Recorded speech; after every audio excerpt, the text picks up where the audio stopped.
মামু, সকালে একটা সালাম দিছিলাম। তো কি হয়েছে? একটা সালাম দিছিলাম, মনে করাই দিলাম। এখানে মনে করানোর কি আছে? তুমি তো খালি ভুইলা যাও।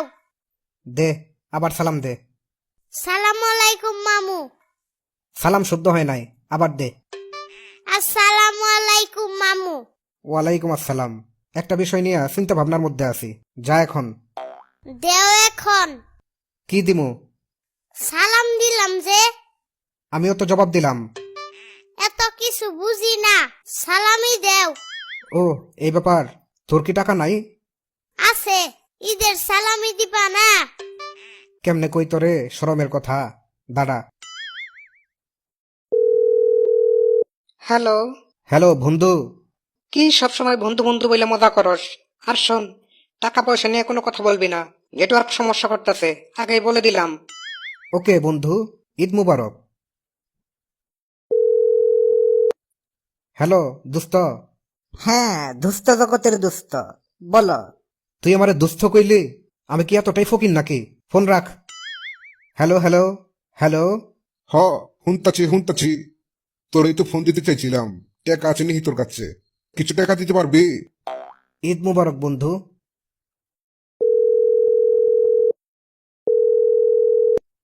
হ্যালো, আপনি কি মফিজ বলছেন? দেখুন ভাই, আপনাদের আর কোনো বিজ্ঞাপন দিতে হবে না। যা কিছু কেনার সবকিছু আগেই কিনে ফেলছি, এখন হাতে টাকা নেই।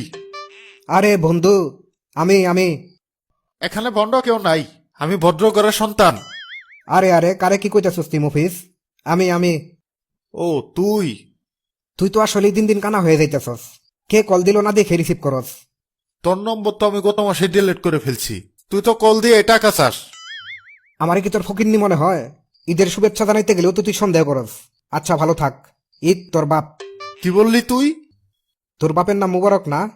এই জন্যই তো কইলাম ঈদ তোর বাপ। ফোন রাখ তুই। দেখছিস আমার সার্কেলের সবাই কি পরিমাণ ফকিন্নি। একটার কাছেও টাকা নাই। মানুষের কাছে টাকা থাকবো না কে? কি বুঝাইতেছ আমারে? কি বুঝামো আর, মানুষের কাছে টাকা নাই। আমি কি মানুষের কাছে চাইছি? আমিও তো মানুষ। এই নাও 50 টাকা। এই টাকা তুই কই পাইলি? মা দিছিল ফকিরের ভিক্ষা দিবার জন্যে।